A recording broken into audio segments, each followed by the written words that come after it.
Hey everyone, welcome to our YouTube channel finance and tech. क्या आप investing में नए हैं और आप इन्वेस्टिंग सीखना चाहते हैं? फाइनेंस और इन्वेस्टिंग की फील्ड एक बहुत ही वाइड फील्ड है। यहाँ पर हम आपको step by step investment areas और इन्वेस्टमेंट करने के बारे में बताएंगे। सबसे पहले हम फाइनेंशियल गोल्स के बारे में बात करेंगे, क्योंकि विदाउट गोल हम अपने इन्वेस्टमेंट टारगेट को अचीव नहीं कर सकते। इसलिए हम फर्स्ट फाइनेंशियल गोल्स से शुरुआत करेंगे। तो बने रहिए वीडियो में अंत तक। इन्वेस्टमेंट गोल्स क्या होते हैं? सिंपली आप अपने पैसे से और आप अपने इन्वेस्टमेंट से फ्यूचर में क्या हासिल करना चाहते हैं, that's our investment goals. Investment goals achieve करने के लिए हमें बहुत ही डिसिप्लिन होना होता है और अपने इमोशन, फियर एंड ग्रीड पर टोटली डिसिप्लिन हासिल करना होता है। इन्वेस्टमेंट गोल्स अचीव करने के लिए हमें सबसे पहले रिसर्च करनी होती है, राइट फील्ड की और राइट प्लेस की। उसके बाद हमें इन्वेस्ट करना होता है अपनी सेविंग्स को, और उसके बाद हमें उसको कंटिन्यू एक गिवन पीरियड ऑफ टाइम पर मॉनिटर करना रहता है और पेशेंस के साथ उसको वॉच करना रहता है। पेशेंस बहुत ज़रूरी है इन्वेस्टमेंट में, क्योंकि 90% and majority of the people वो उन्हें पेशेंस नहीं होता और अब वो अपने इन्वेस्टमेंट को ख़राब कर लेते हैं। और यदि आप पेशेंस के साथ अपनी इन्वेस्टमेंट कर ले जाते हैं और आप टाइम दे लेते हैं तो आप अपनी वेल्थ क्रिएट करने में कामयाब हो जाते हैं।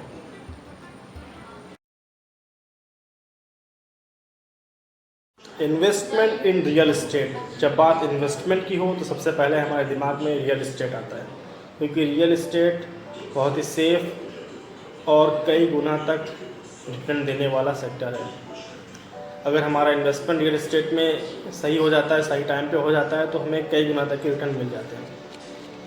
इसमें सबसे बड़ा जो रिस्क रहता है रियल इस्टेट में, वो प्रॉपर्टी ऑनरशिप का रहता है कि इसका ऑनर, रियल ऑनर कौन है। समटाइम्स इसमें फ्रॉड भी हो जाता है, तो इसलिए रिसर्च करना।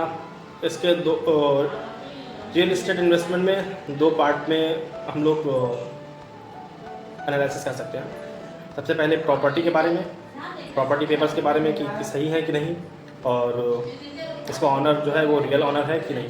और दूसरी चीज़ जो इसकी हमें पहले एनालिसिस करनी होती है वो है लोकेशन ऑफ द इन्वेंट्री, यानी जो इन्वेंट्री है, जो प्रॉपर्टी है या जो लैंड, बिल्डिंग जो भी है, उसकी लोकेशन क्या है।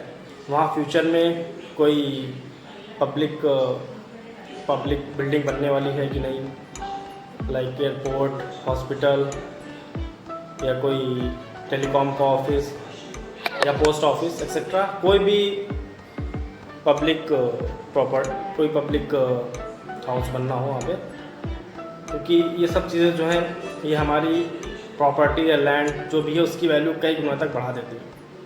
तो इसका हमें ध्यान रखना है रियल इस्टेट में इन्वेस्टमेंट से पहले। नेक्स्ट पार्ट के लिए respect for second. Investment in commodities, यानी फिजिकल गुड्स में इन्वेस्ट करना, जैसे कि सोना, चांदी या कोई भी एग्रीकल्चर प्रोडक्ट इन्वेस्ट करना, ये हमारे लिए बहुत ही प्रॉफिटेबल होता है। और करेंसी में इन्वेस्ट करना ये हमें इन्फ्लेशन के अगेंस्ट हेज के रूप में काम करता है। हेजिंग आपको हम नेक्स्ट वीडियो में बताएंगे। वैसे आप लोग बहुत से जो पुराने फाइनेंस एंड टेक के फील्ड में जो पुराने साथी हैं वो जानते होंगे हेजिंग। तो ये करेंसी में कमोडिटीज़ में इन्वेस्ट करना ये एक हेज के रूप में काम करता है, और ये लॉन्ग टर्म में और शॉर्ट टर्म में वो दोनों ही टर्म में फ़ायदेमंद होता है। कमोडिटीज़ में इन्वेस्ट करने में एक जो इसका ड्रॉबैक है, ये बहुत वोलेटाइल होती है। लाइक वॉर की कंडीशन हो या कोई नेचुरल तरीके से कुछ फ्लड हो जाए या भूकंप आ जाए, तो इसमें इसके जो दाम होते हैं बहुत ही तेज़ी से गिर जाते हैं। तो इसका ये एक ड्रॉबैक है कमोडिटीज़ में। लेकिन ये हमें शॉर्ट टर्म में और लॉन्ग टर्म में दोनों ही में तेज़ी से फ़ायदा देती है। तो इसलिए हमें देख कर न्यूज़ को और देख परख कर ही इसमें इन्वेस्ट करना चाहिए। हमारा नेक्स्ट टॉपिक है इन्वेस्टमेंट इन स्टॉक। स्टॉक का नाम सुनते ही new generation multiple times return के बारे में सोचने लग जाती है। स्टॉक्स में हाईली पोटेंशियल होता है, लेकिन ये हाईली रिस्क के साथ भी आते हैं। अगर आप लॉन्ग टर्म इन्वेस्टर हैं तो स्टॉक्स में आप अच्छा प्रॉफिट कमा सकते हैं। शॉर्ट टर्म में भी इसमें प्रॉफिट कमाया जा सकता है, लेकिन शॉर्ट टर्म में ये ज़्यादा रिस्की रहते हैं। इसलिए मेरा सजेशन है, अगर आप लॉन्ग टर्म के लिए होल्ड कर सकते हैं तो आप स्टॉक्स में इन्वेस्ट करें। स्टॉक में इन्वेस्टमेंट एक बहुत बड़ा टॉपिक है, इस पर हम अपनी आने वाली वीडियोस में डिटेल्स में डिस्कस करेंगे। हम अभी बात करेंगे स्टॉक्स होते क्या हैं। किसी भी कंपनी के शेयर में ऑनरशिप खरीदना, किसी भी कंपनी के शेयर में ऑनरशिप खरीदना, इसको ही इन्वेस्टमेंट इन स्टॉक बोलते हैं। इन्वेस्टमेंट इन बॉन्ड्स, आप लोगों ने स्टॉक्स के बारे में बहुत सुना होगा। Mutual fund, SIP, real estate. Bonds के बारे में बहुत कम लोग बात करते हैं। बॉन्ड्स होते क्या है?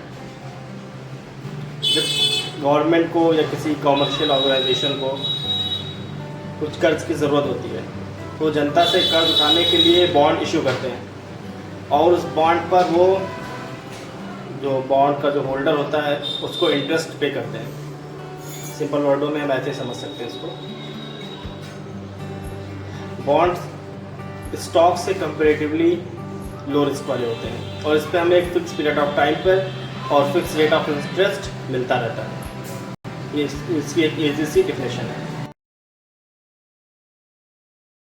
बॉन्ड्स के बाद हम म्यूचुअल फंड्स के बारे में बात करेंगे। आपने टीवी पर, मोबाइल पर, इंटरनेट पर कई जगह पर एड्स देखे होंगे, म्यूचुअल फंड सही है। क्या असल में ये सही है? इसके बारे में हम डिटेल में बाद में बात करेंगे। फिलहाल हम म्यूचुअल फंड के बारे में आपको बताने जा रहे हैं। म्यूचुअल फंड्स क्या होते हैं? इसको इस तरह से समझा जा सकता है कि आपने अपना पैसा, अपनी कैपिटल किसी फंड मैनेजर को दी और उसने उस कैपिटल को डाइवर्सिफाइड करके कई जगह पर इन्वेस्ट कर दी, लाइक स्टॉक्स में, बॉन्ड्स एंड सिक्योरिटीज़ में। तो इस पर आपको ये स्टॉक्स के मुकाबले में सिक्योर होते हैं और इसमें इन्वेस्ट करना आसान होता है, और इसमें एक अच्छा खासा रिटर्न भी मिल जाता है। अराउंड 12% या इससे कुछ आसपास आपको रिटर्न मिलता है म्यूचुअल फंड में। Exchange traded fund, ETFs। Young generation ETFs के बारे में जानती है। ETFs क्या होते हैं? ETF similar to mutual fund कह सकते हैं। ये म्यूचुअल फंड्स की तरह ही होते हैं, लेकिन ये स्टॉक एक्सचेंज पर ट्रेड किए जाते हैं, और ये भी कह सकते हैं ये स्टॉक्स की तरह इंडिविजुअली ट्रेड किए जाते हैं। इसमें रिटर्न अच्छा होता है 24, अगर आप सही से इसमें रिसर्च करके सही टाइम पे जो उसके रूल्स हैं उसकी तरह से इसमें इन्वेस्ट करते हैं तो आप 24% तक की इस पर रिटर्न पा सकते हैं, और ये यूजली कम रिस्की होते हैं। लेकिन मार्केट जब वोलेटाइल होती है तो इसका रिस्क बहुत ज़्यादा हाई हो जाता है, तो आप इसमें देखकर अच्छे से रिसर्च करके सही ETF में ही इन्वेस्ट करें। करेंसीज, आपने बिटकॉइन का नाम सुना होगा, इथेरियम, ट्रॉन, ये है क्रिप्टो करेंसीज। ये नॉर्मल करेंसी नोट जो होता है हमारा उससे अलग होता है, ये इलेक्ट्रॉनिक करेंसी होती है और इसकी माइनिंग की जाती है। क्रिप्टो करेंसीज में बहुत ही हाईली रिस्क होता है, लेकिन इसमें हाई रिस्क के साथ साथ बहुत ही हाई प्रॉफिट की भी संभावना रहती है। क्रिप्टो करेंसीज मैंने अपने सामने देखा, बिटकॉइन 17 लाख से 60 लाख तक की पहुंच गया, मेरी आंखों के सामने की बात है। तो क्रिप्टो करेंसीज में मैंने क्रैश भी देखा। तो क्रिप्टो करेंसीज में हाई रिस्क के साथ साथ हाई प्रॉफिट भी है। तो अगेन हम रिवाइज करेंगे कि जो इन्वेस्टमेंट के जो रूल हैं, ट्रेड के जो रूल हैं, अगर आप रूल के हिसाब से और रिस्क और रिवार्ड रेशो जो है उसको फॉलो करेंगे तो आप इसमें एक अच्छा रिटर्न निकाल सकते हैं। सर्टिफिकेट्स ऑफ डिपॉजिट्स CDS, आपने FD का नाम सुना होगा, RD का नाम सुना होगा। जो लोग अपनी कैपिटल को एक जगह पर इन्वेस्ट करना चाहते हैं और एक फिक्स्ड रेट ऑफ इंटरेस्ट चाहते हैं और फिक्स्ड रेट ऑफ रिटर्न चाहते हैं, तो उनके लिए ये बहुत ही अच्छी अपॉर्चुनिटी होती है। जो बहुत सेफ खेलना चाहते हैं, कहते हैं कि हमें रिस्क नहीं लेना, हमें एक ही लिमिटेड परसेंटेज चाहिए, तो उनके लिए FDs, RDs और इस तरह के जो भी सर्टिफिकेट्स ऑफ डिपॉजिट्स हैं, ये उनके लिए बहुत ही सेफ रहते हैं। इसमें जो रिस्क होता है बहुत ही लो होता है और इसका जो रिटर्न परसेंटेज है ये भी 7 से 8 या मैक्सिमम 10% तक ही होता है। तो इसीलिए जो लोग बहुत सेफली इन्वेस्ट करना चाहते हैं वो लोग इसमें इन्वेस्ट करते हैं, लेकिन इसमें सेफ होने के साथ लो रिस्क की वजह से लो रेट ऑफ रिटर्न भी है। अब हम बात करेंगे ट्रेजरी सिक्योरिटीज़ के बारे में। अगर आप आपने बहुत से बैंकों को दिवालिया होते देखा होगा। अगर आपके उसमें FD है या आपने बहुत सारा उसमें मान लेते हैं आपके 2 करोड़ से अकाउंट में पड़े हुए हैं, तो गवर्नमेंट 5 लाख तक की जिम्मेदारी लेती है एक राष्ट्रीयकृत बैंक की। लेकिन अगर आप उससे भी ज़्यादा सेफ इन्वेस्टमेंट करना चाहते हैं तो इसमें ट्रेजरी सिक्योरिटीज़ होती है। जब गवर्नमेंट को कुछ गवर्नमेंट ऑर्गेनाइजेशन को, पब्लिक ऑर्गेनाइजेशन को कुछ पैसों की जब ज़रूरत होती है या कोई उनको कहीं बड़ी इन्वेस्टमेंट डालनी होती है, कुछ बड़ा प्रोजेक्ट करना होता है, तो जनता से पैसा लेते हैं। वो बॉन्ड्स हो सकते हैं, ट्रेजरी बॉन्ड्स हो सकते हैं, ट्रेजरी सिक्योरिटीज़ हो सकती हैं और भी कई तरह के पेपर्स इशू करके गवर्नमेंट जब जनता से पैसे लेती है तो उसके बदले वो उनको एक इंटरेस्ट पे करते हैं। तो ये बहुत ही सिक्योर इन्वेस्टमेंट मानी जाती है। लेकिन इसमें रेट ऑफ रिटर्न जो होता है परसेंटेज वो बहुत ही लो होता है। ये इसमें रेट ऑफ इंटरेस्ट और परसेंटेज ऑफ रिटर्न FD से भी कम होता है, लेकिन ये बहुत ही सिक्योर माने जाते हैं। फ्यूचर एंड ऑप्शन, आपने बहुत ही लोगों से सुना होगा जो फ्यूचर एंड ऑप्शन FNO में ट्रेड करते हैं। FNO होता क्या है? FNO फ्यूचर कुछ कॉन्ट्रैक्ट्स होते हैं कि मतलब आपने आज कोई चीज़ खरीदी और उसका आप किसी चीज़ को 1 महीने के बाद खरीदना चाहते हैं और उसकी कीमत आज के टाइम में 5,000 रुपये है और फ्यूचर में आपको ने अंदाज़ा लगा लिया उसकी कीमत 8,000 रुपये हो जाएगी अगले महीने जिस डेट को आप उसे खरीदना चाहते हैं। तो आपने आज एक फ्यूचर कॉन्ट्रैक्ट साइन किया और आने वाली डेट पे अगर आपकी प्रेडिक्शन गलत हुई और उसकी कीमत, उस चीज़ की कीमत 5,000 से घटकर 4,000 बची, तो आपको 1,000 का लॉस होगा। और आपकी प्रेडिक्शन के हिसाब से अगर उसकी कीमत 8,000 रुपये हो जाती है तो आपको 3,000 रुपये का फ़ायदा होगा। इस तरह से फ्यूचर कॉन्ट्रैक्ट्स में ट्रेड किया जाता है। फ्यूचर एंड ऑप्शन जो ट्रेड है या जो इन्वेस्टमेंट है, इसमें जो भी वर्क है ये बहुत ही हाईली रिस्क होता है, बहुत ही स्पेकुलेटिव एंड हाईली रिस्की होती है ये फ्यूचर एंड ऑप्शन। तो इसमें ये बिजनेस को इससे बहुत ही ज़्यादा दूर रहना चाहिए, क्योंकि होता क्या है जब हम मार्केट में न्यूली एंटर करते हैं और बहुत तेज़ी के साथ प्रॉफिट होते हुए या बहुत तेज़ी के साथ लॉस होते हुए दिखता है। अगर हमें शुरुआत में फ़ायदा या नुकसान जो भी हो जाए, उसके बाद हम रूल्स को छोड़कर और जो भी हमारा रिवार्ड रेशियो है उसको छोड़कर हम गैम्बलिंग करने लग जाते हैं, जुआ खेलने लग जाते हैं कि ऐसे पैसे डाला और पैसा फिर से डबल या ज़ीरो। तो फ्यूचर एंड ऑप्शन से बिजनेस को बहुत ज़्यादा दूर रहने की ज़रूरत है। मैं इनको स्टॉक्स में ट्रेड करने की रिकमेंड करूँगा।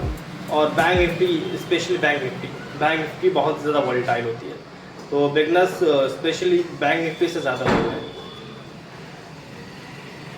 इंडेक्स फंड्स बेसिकली कह सकते हैं ये म्यूचुअल फंड्स की तरह होते हैं और इंडेक्स फंड में भी हम अपना इन्वेस्टमेंट कर सकते हैं।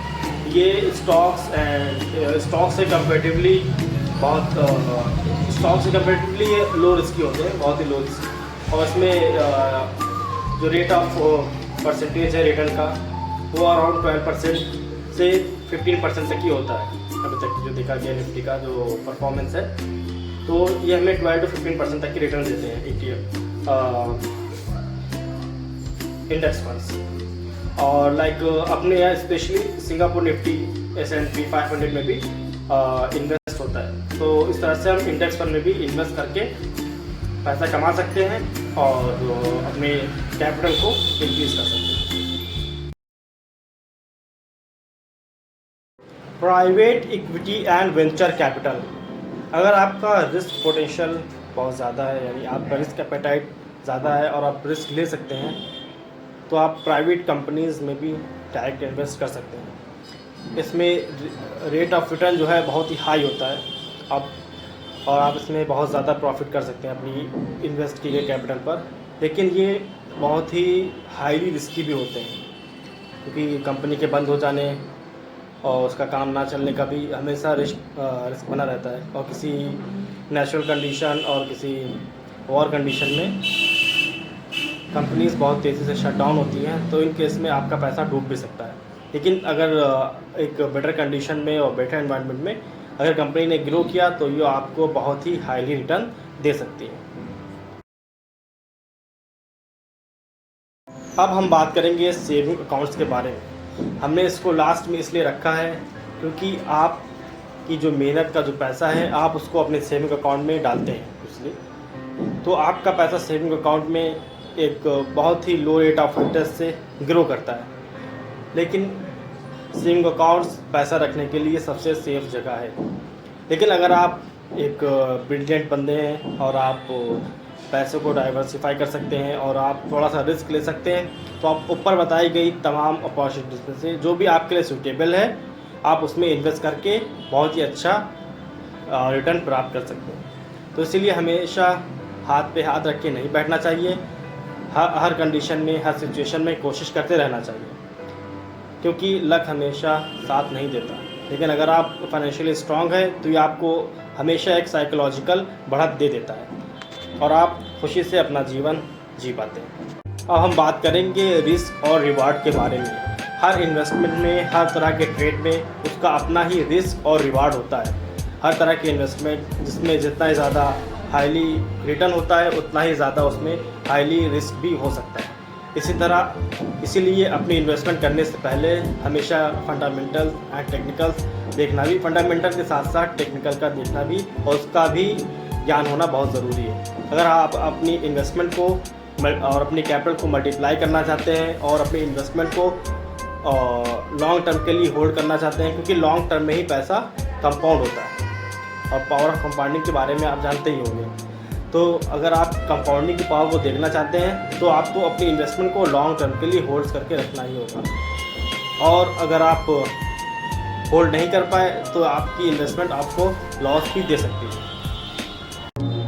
दोस्तों, वीडियो बहुत लॉन्ग हो रहा था, इसलिए हमने SIP एंड रनिंग बिजनेस को स्किप कर दिया। इसकी आने वाली वीडियो में हम ये एक अलग से वीडियो बनाएंगे, क्योंकि बहुत ही डीप और बहुत ही स्ट्रॉन्ग टॉपिक्स हैं। जब तक के लिए आप हमारे चैनल को सब्सक्राइब कीजिए, वीडियो को शेयर कीजिए और एंजॉय कीजिए, और आप दोस्तों के साथ शेयर भी कीजिए ताकि वो भी ये चीज़ें सीख पाएँ। Thanks for watching and don't forget to subscribe and press the bell icon. Thank you.